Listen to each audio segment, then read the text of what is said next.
नमस्कार दोस्तों, जय हिंद, जय भारत। दोस्तों, आज हम इस वीडियो में जानेंगे प्रयोगवाद किसे कहते हैं।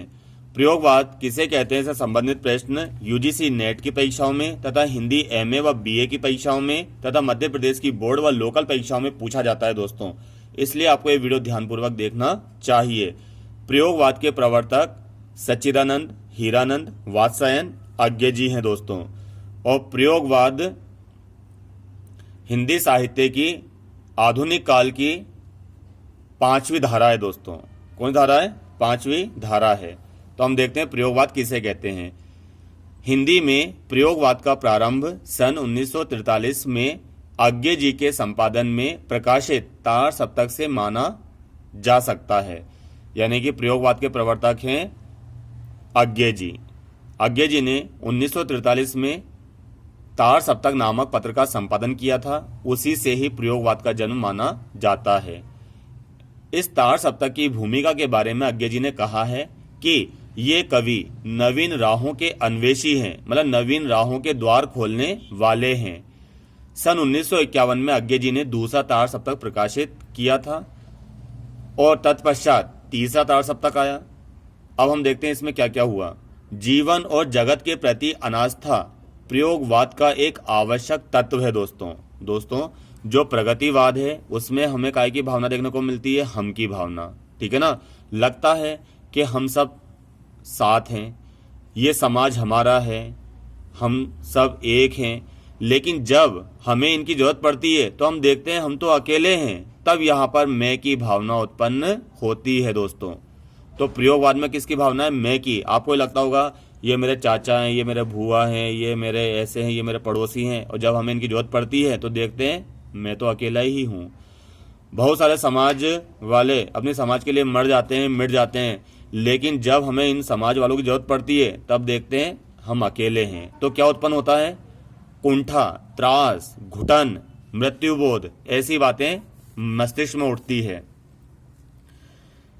आवश्यक तत्व है। साम्यवाद के प्रति भी अनास्था उत्पन्न कर देना उसका लक्ष्य है। सब बोलते हैं हम सब समान हैं, हम सब एक हैं, ये है वो है, ऐसी बातें करते हैं, परंतु इस काव्य में व्यक्ति क्या दिखता है? अकेला। तो साम्यवाद के प्रति भी अनास्था उत्पन्न कर देना प्रयोगवाद का लक्ष्य है। वह कला को केवल कला के लिए, अपने अहम की अभिव्यक्ति के लिए ही मानता है। इनकी वाणी में मैं का तीव्र विस्फोट देखने को मिलता है। काय का? मैं का, यानी कि अकेलेपन का। मैं अकेला हूं। ठीक है ना। जीवन के प्रति विभिन्न कुंठाओं ने प्रयोगवादी कवि को शंकाकुल एवं भयाकुल बना दिया है। कवि बहुत कुछ कहना चाहता है परंतु कुछ नहीं कह पाता। जीवन की यह घुटन इस वर्ग की कविताओं में व्याप्त है। दोस्तों, ये सबके साथ ही होता है। आपके माता पिता के साथ भी हो, जब तो वो आपसे बोलते हैं ये दोस्ती यारी में कुछ नहीं रखा, इन परिवारवाद में मत पड़ो। ठीक है ना। ये नेताओं के तलवे मत चाटो, ये कुछ भी नहीं है, हम सब अकेले ही हैं। जब आप अस्पताल के बिस्तर पर पड़े रहोगे ना, तब ना तो कोई नेता आएगा ना परिवार का व्यक्ति आएगा, तब आप अकेले ही रहोगे। जब किसी आंदोलन में रहोगे तो मैं अकेला ही रहूंगा। ठीक है ना। कोई भी साथ नहीं आता है। बस देखने में लगते हैं कि सब ये मेरे पड़ोसी हैं, ये मेरा भारत देश है, ये लोग हैं, ये मेरे बुआ जी हैं, चाची जी हैं, ये गाँव है, ये गाँव है, सब अपने ही तो हैं।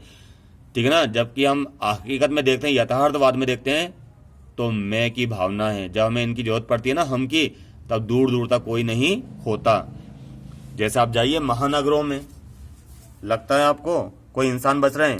ऐसा लगता है हैवान बच रहे हैं। एक दूसरे को कुचलने को तैयार हैं और चले जाते हैं कुचल कर आगे। तो तब जन्म होता है निराशा का, कुंठा का, त्रास का, संताप का। जीवन की निराशाओं से दबकर ये कवि कल्पना लोक की बातें करते हैं। नारी के प्रेम में मुंह छुपा लेना चाहते हैं। इनमें पलायन वृत्ति साफ साफ देखी जा सकती है। यानी कि समाज से क्या करते हैं दोस्तों? एक प्रकार का पलायन करते हैं। जैसे दोस्तों आपने घातक पिक्चर देखी होगी।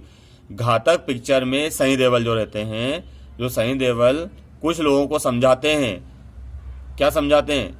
कि तात्या से मत डरो, ये जो आपसे वसूली करने आता है मत डरो, सब दुकान खोलेंगे, आज ये आएगा और हम सब दुकान खोलेंगे। तो काय की भावना होती है? हम की। लेकिन जब वो गुंडे आते हैं तो सारे के सारे हम जो होते हैं वो दुपक जाते हैं, और कौन खड़ा रहता है? सिर्फ अकेला मैं। कौन खड़ा रहता है? मैं। और मैं का क्या होता है दोस्तों? तीव्र विस्फोट होता है। ठीक है ना।